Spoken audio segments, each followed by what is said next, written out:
Welcome to the Lean Solutions Podcast, where we discuss business solutions to help listeners develop and implement action plans for true lean process improvement.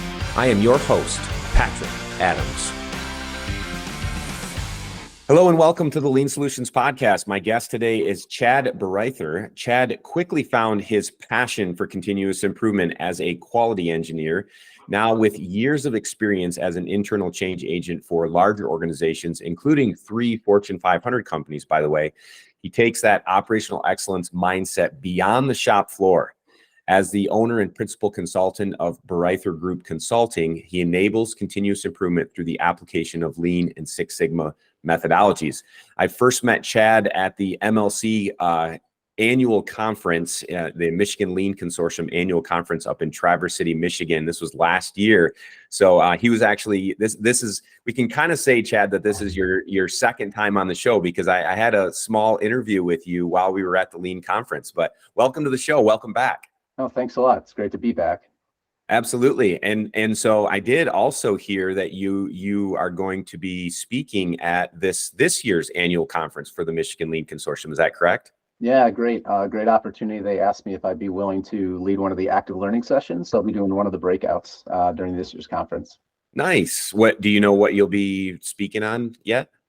So I'd say generally leader-centered work, but really I think it ties into some of our conversation today, is really talking not so much about the tactical application, but more systemically, like what is leader-standard work and how does it help sustain improvement? Yeah, I love that. It's such an important concept for so many organizations that unfortunately is not taken as serious as it should be, right? For those who are listening in that maybe are meeting you for the first time, kind of e-meeting or virtual meeting, what's your approach on continuous improvement, Chad? What is continuous improvement in your mind, and how would you explain it to some of our listeners? Yeah. So I think we can start off with kind of what it's not. Like, what is not continuous improvement? And it's not, or it shouldn't be just a program, like a bolt-on program, right? Or a department. This group is in charge of continuous improvement. It is both a philosophy and a methodology, right? So what we're looking for in continuous improvement is both a structured way to manage the business and then actually make changes or improvements to optimize processes, products, and services that you deliver. What we want to, whether you cut your teeth in Lean or Six Sigma, ultimately what we're trying to do is identify like systemic changes we can make that are going to either reduce variability, so we're more consistent, or eliminate waste in delivering that service. So ultimately what that does for your business is it makes it more predictable for you as a leader and more successful, depending upon which metrics you want to look at there. Sure. So we do need this common thinking way. And then what continuous improvement also helps with to build some of that muscle memory is like common tools that are promoting the involvement of all the employees that are across it. And that continuous portion, right, is really implying that it's never ending. Not in the context of like a death march, but in the sense that it's both that first step of transforming how we run the business to achieve our goals, and then putting something in place to sustain that in the long term. Absolutely. Great definition of continuous improvement. And would you say that continuous improvement, does it work best in certain industries or with certain people, or is it universal? I mean, what would be your thought on that? Yeah, so I've been fortunate enough to work in 6 different industries applying this and in the approach that I take. So it's transferable across industry. I think the individual client or practitioner or leader is really who brings the industry knowledge or their business and process knowledge. The philosophy and the systems are transferable. We were talking a little bit before we hit record about, Japan and their culture and Toyota. And so like there's a good fit there, right? So the continuous improvement culture might not look identical. You can't just cut and paste Toyota and put it into a different organization because there's a cultural mismatch. So it may look a little different, but the concepts and the principles are definitely transferable. Yeah, so true. And since you brought it up, you were just in Japan recently, right? You took a trip out there with your family? Yeah, so it was a leisure trip, right? So we were there, took our kids there for a vacation. Great experience. They saw some of the what do you want to say? A little bit of culture shock and experience of a very, very different culture. But it was a wonderful experience for all of us. Absolutely. So what would you say, what were some ahas, when you think about, you're talking about culture, you think about the Japanese culture and why that helped Toyota, be such so successful in the work that they were doing, and are doing. How do you think that, or what things did you see in the culture that you think maybe were a part of that or are a part of that? Yeah, I'll try to make it brief, but I learned a lot there. If you do like a Gallup Strength Finder, like learning is my number one. So I was excited to learn all of this stuff, both about history and culture. And so if you go way back, there was a period of time when Imperial Japan like closed its borders. So like the first Christian missionaries come there and they shut their borders down to kind of keep some of that out. And when they're isolated, they developed a lot of unique cultural elements, but they also became very congealed in terms of like one family, if you will. And I even was talking to one of our tour guides who was a retired chemical engineer, and he talked about how the culture there is very much like a community culture. That old adage of like it takes a village to raise a child is saying even in training children like how to behave, he says it's not uncommon to see a stranger, an older Japanese individual that would like dress down an individual on, like scold a child on the subway for misbehaving. And so that kind of like cultural a similarity, right? They have common ideals and common thoughts is one thing that I noted. So there's like kind of this group dynamic that's really powerful, and also just the affinity for process. Like everywhere we looked, I remember watching the train conductor come through when we were taking one of the bullet trains and coming through and doing the safety check, and like stops it in between the cars, and there were clearly, as I watched, 5 things he was supposed to check out on his checklist. And you see him and he goes and he points at and looks and points at and looks and points at and looks, because that's how he was taught to do it, and and there's probably a reason behind it, and it's important to do it that way.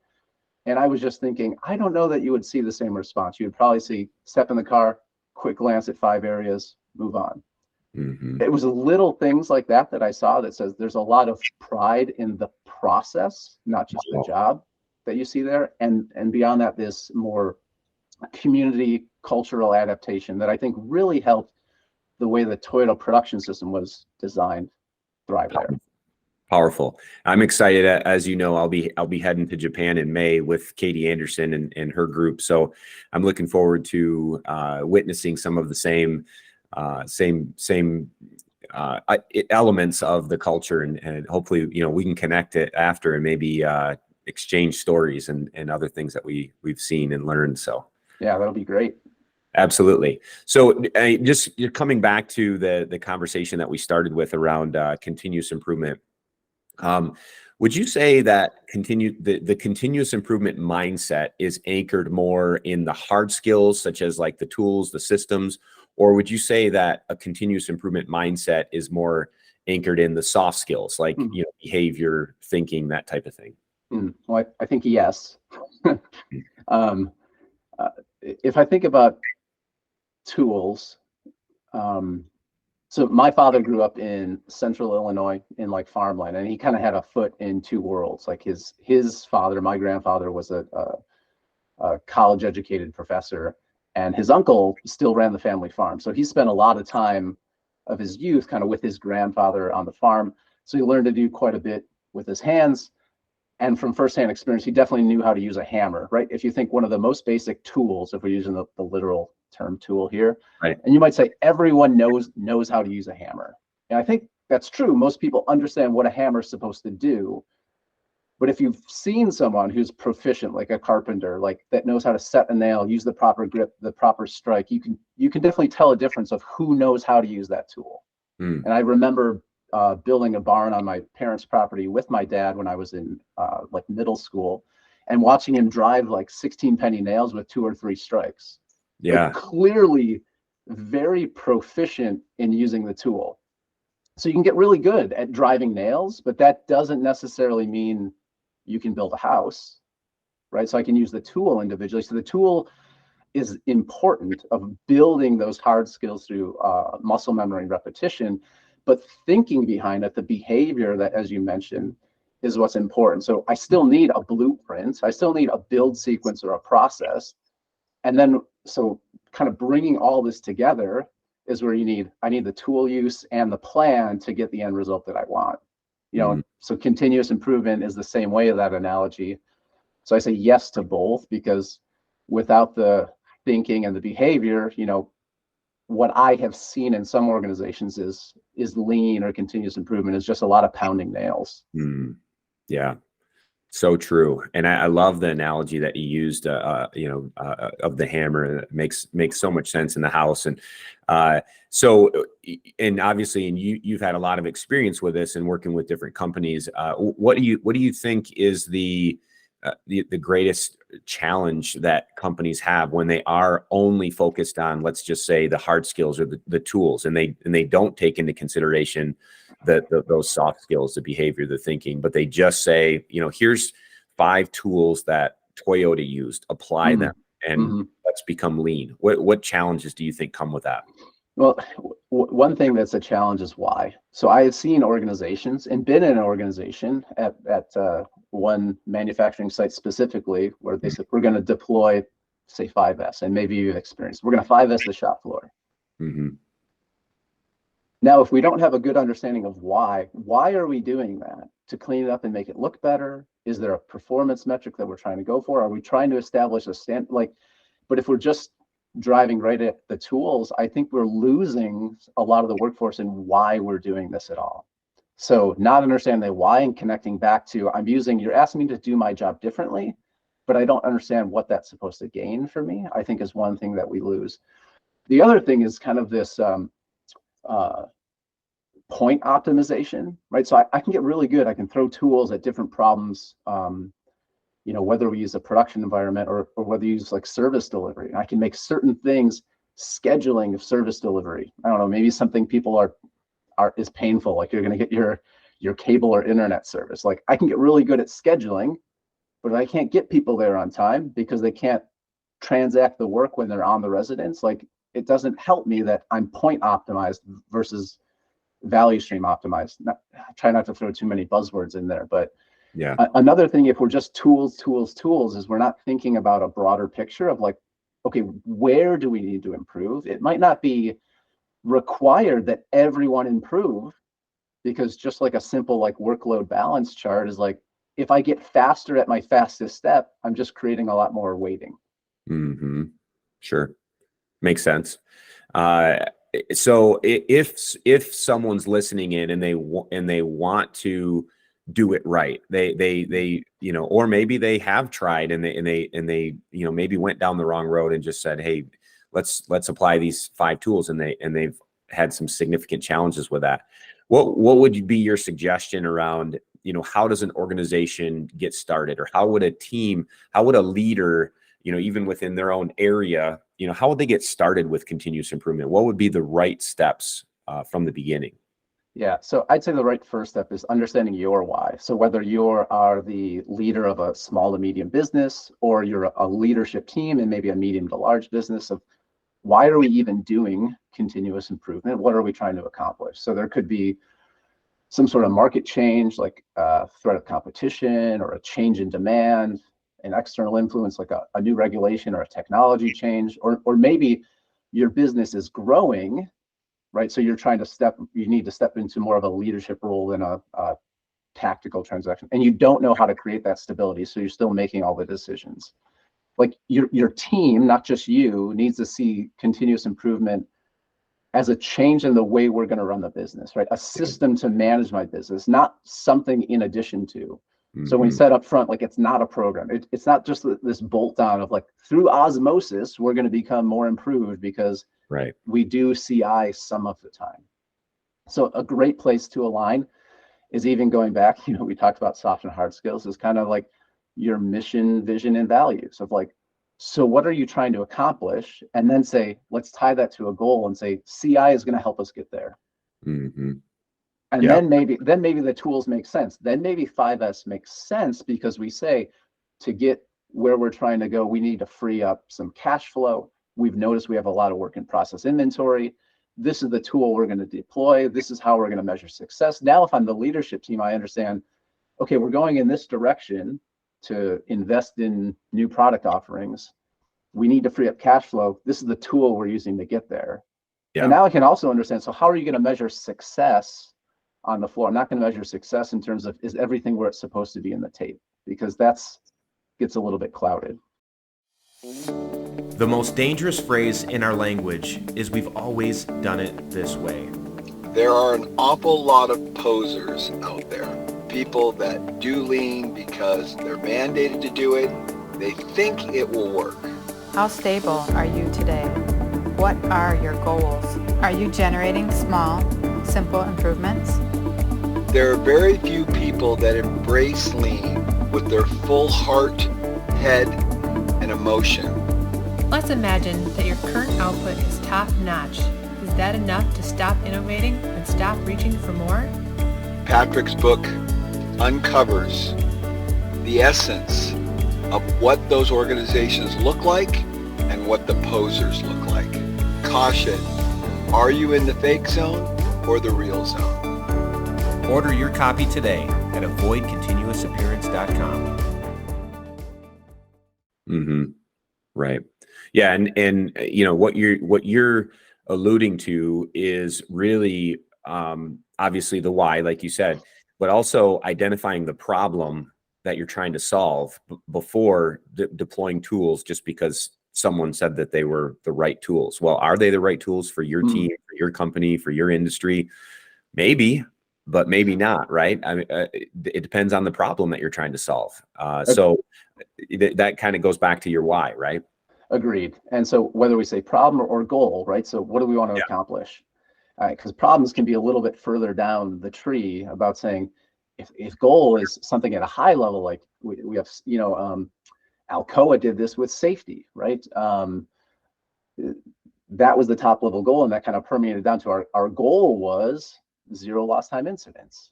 So you could be at a high level, and that's the goal that we want to accomplish. Then the changes that you make, the individual problems, as you mentioned, that you're solving, could be lower in the organization. But now it makes sense. I'm doing this tool to solve this problem because that's the goal that we want to achieve.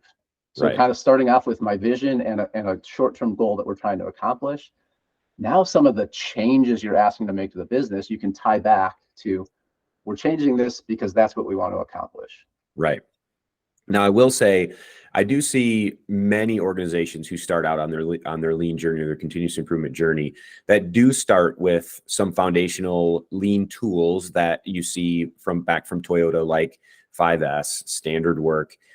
There's certain things. Now, the reason behind that, why that does make sense for many companies, is because you can't improve chaos, right? Yeah. And so by having an organized, clean, well-lit work area, by having good standard work in place, these are things that help create stability and stabilize the operation so that you can then start to develop some improvements on top of that.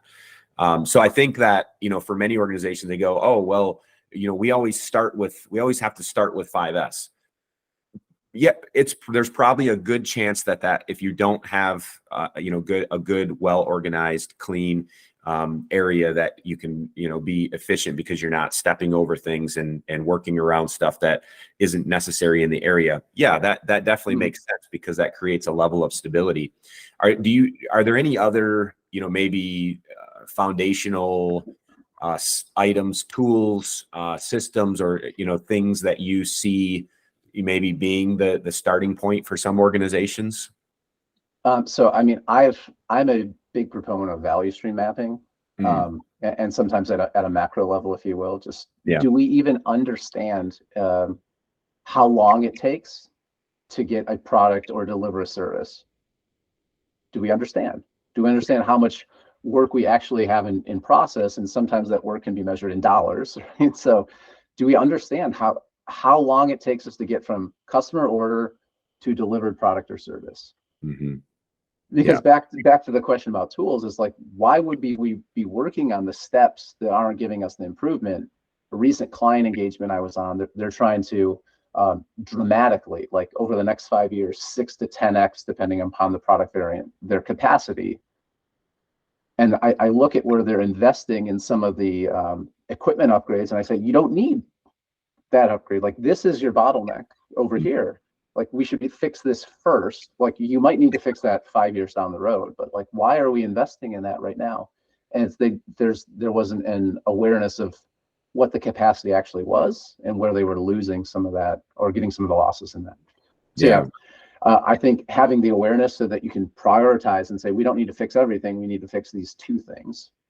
Absolutely. I like your point about 5S of stabilizing chaos. I still go back to why, like, what is the chaos preventing us from achieving? Sure. Absolutely. Yeah, makes sense.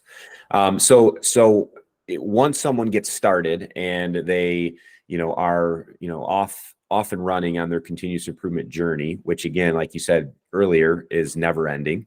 It's continuous, right? But we also want to make sure that we're able to sustain the gains, sustain some of the benefits that are coming from this continuous improvement journey. Any recommendations to our listeners on how, an organization that, starts continues on their continuous improvement journey, how would they sustain some of the efforts that are being put in place? Yeah, it's a good question, a challenge for a lot of organizations. I think maybe it helps, again, by analogy, to look at a personal example. Like, I know we're already in the second quarter, but let's say you were at your New Year's Eve party with friends and the ball drops. It's December 31st, 2022, and let's just say 20 friends or family. Now, if you just look at statistics, about half of those people probably made some private or public resolution to either lose weight or get in shape. That's just statistics. About half of the people, since we're US based, make some sort of resolution, I want to get in shape or lose weight. So that means 10 of those people there. Less than 2, 1 to maybe 2 of those friends will actually achieve their goal. The rest either give up on it or fail. Hiring a personal trainer actually shows to increase your odds by up to 50%. So taking your success rate away from 1 to 2 friends to like 6 or 7 friends. Wow. Why is that? Because they have a system. That's right. When you first meet with a trainer, they help you set goals, right? Because they're incentive. That's how they get paid. We want to help you achieve your goals. What do you want to accomplish? So you need to understand why. They understand what your current state is in terms of your diet and exercise. They change your process, right? They 5S or whatever you want to say is going on. They change your process, and then they hold you accountable to it. And then they also, if you think about PDCA, they don't just say, okay, great, we'll see you in a year, weekly or monthly. They're checking and adjusting your progress against your goals to see what do we need to change. So they have a system. The statistics in that example are striking in their parallel to corporate environments, where about 2/3 of change initiatives fail. They fail to achieve their desired outcome, so they fall short of the goal. Having a system in place dramatically will improve those odds. So putting a business management system, so depending upon what you want that to look like, tiered huddles, review meetings, cascading metrics, right? Having a business management system in place to achieve your goals is the same thing that's going to help you sustain performance. So back to the analogy, if I achieved my fitness goals, I wouldn't say, okay, now I'm done. I'm going to go back to the way I was acting before. That's crazy. I'm just going to backslide, which a lot of organizations struggle with.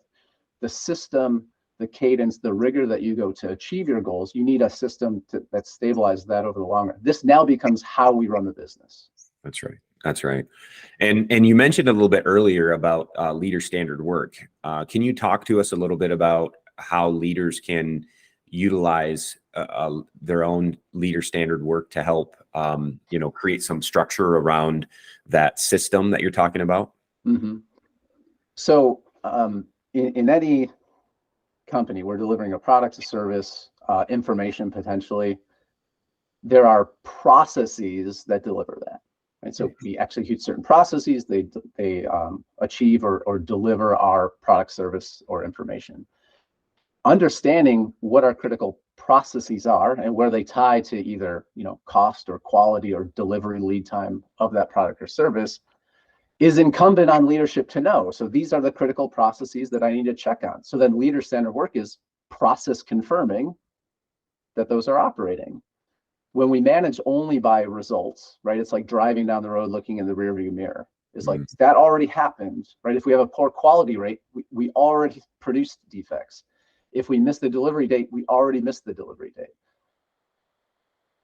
We talked a little bit about this with the Japanese culture and an affinity for process. Understanding the importance of process and reinforcing that with the leader below you and the leader below you and ultimately the frontline employee is the leader's job, to understand the importance of process and how it ties back to the goal. And so then the leader standard work is, what is the cadence that I'm going to go actually put my eyes on or hands on that critical process or process step to reinforce with the worker or the manager why it's important and whether or not it's being done correctly. Powerful. And there's lots of different forms of leader standard work that are out there. So if anyone's interested, you can literally Google leader standard work and you can see, lots of different leader standard work that's being utilized. I don't know, Chad, if you have any favorite formats that you've seen that you think work well for leaders. Well, in this digital and virtual age, I still think it's really powerful to have it like on something that you can carry with you. Yeah. A piece of paper or a laminated card that's like, this is what I'm supposed to be doing every day, every week. Right. We have implemented with a client and done it virtually through like a Microsoft Teams planner. It's a little bit out of sight, out of mind, right? It gets stuck. It gets stuck is somewhere in my phone, and I got to pull that up to have the accountability. So I do like the options that are actually writing it down. I have the tactile accountability of like checking it off. Right.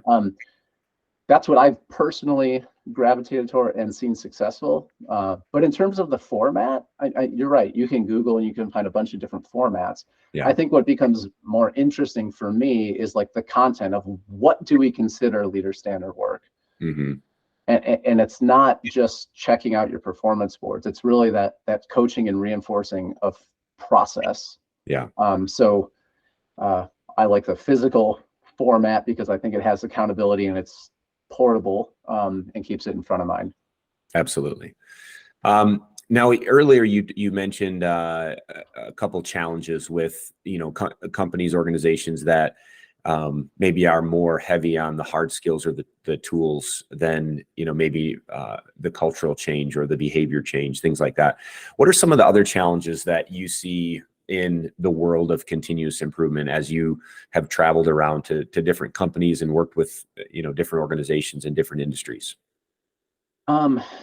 Challenges. Well, I think one challenge that I've seen is access, and that sounds interesting because it's a noisy marketplace. So there's a lot of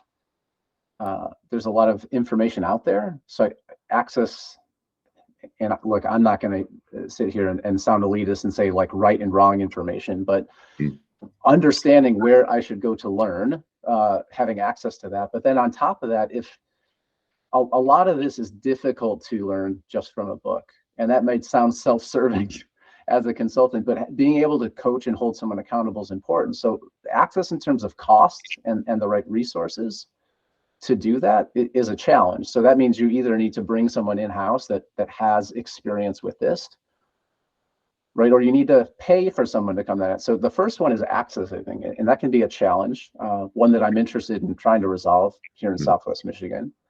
The second is kind of this diluted meaning of like if you look up Lean or Six Sigma, within that, it kind of branches out dramatically in terms of like, what is Lean? What is Six Sigma? And I feel like those terms are becoming more of like brand names or marketing terms. Mm-hmm. So the breadth of what's offered. So this kind of ties back to the first one. In a noisy marketplace, knowing what to pay attention to, like what is the answer versus like productized 10 steps to become lean. It can be attractive, but it's a challenge for an organization that doesn't really know where to start. So that's kind of the first one I think is more like knowledge based and then resource based to get that knowledge. Sure. The second is more challenging, I think, and I know you've had some conversations with Bob Emiliani, and so I'm going to use his term of classical management. Mm-hmm. Is like, I don't find most organizations like have the desire to change. So if I'm a leader and I came up through a system, I've been promoted up through a system, and I'm in the leadership position now, what's my incentive to change the rules of the game? Mm. Because the role of leader does pivot in more of a lean, a continuous improvement type environment to more of that coaching and that process confirmation, Socratic questioning, empowering the people versus command and control and make the decisions and, scold people to work harder. I'm being dramatic for effect. Yeah.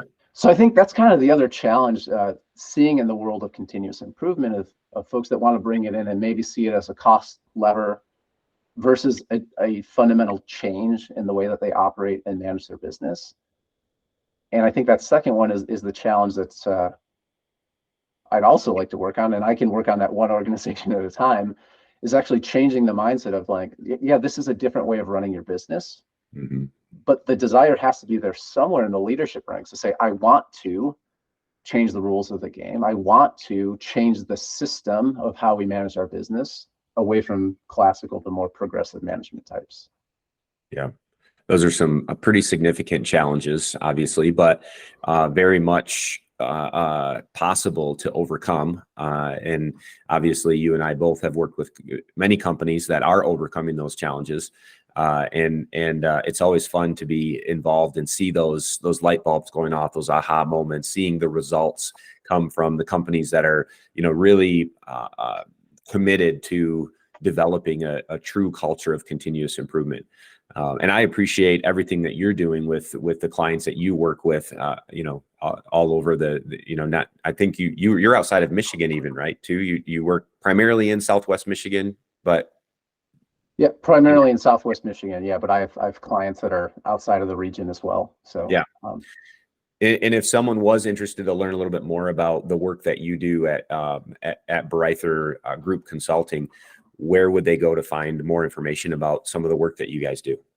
So I'm most active on LinkedIn, kind of sharing my thoughts and some real world case studies, reflections on engagements with clients. And then what our website is bareithergroup.com, BAREITHER group.com.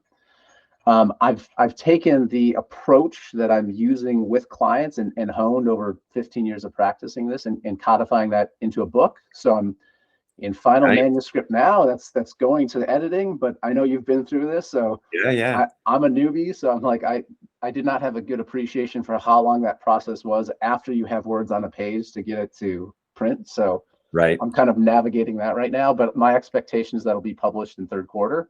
Oh, that's great. Well, we'll have to have you back on the show then when that publishes, and we'll dive into the content of that book and definitely have some good discussion around that. But we'll also drop your website into the show notes as well. So if anyone's interested, they can go to the show notes and click on there and get directly to your LinkedIn or to your website and send you a message if they want to get any more information. Chad, it's been great to have you on. I'm looking forward to seeing you in August at the Michigan Lean Consortium annual conference up in Traverse City. Looking forward to your presentation there. And obviously, you and I are connected now through our mastermind group that Lean Solution runs for independent consultants. So I'll see you probably, what do we have, a couple weeks here. We'll be back together. Yeah. Yeah. So again, thanks again for being on the show. Appreciate your time and all the great value that you've shared with our listeners. Looking forward to having you back on the show in the fall when your book is published. Well, Patrick, I think the pleasure was all mine and would love to come back and talk about it. Perfect. All right. Well, have a good week. Thanks so much for being on. Thanks so much for tuning in to this episode of the Lean Solutions Podcast. If you haven't done so already, please be sure to subscribe. This way you'll get updates as new episodes become available. If you feel so inclined, please give us a review. Thank you so much.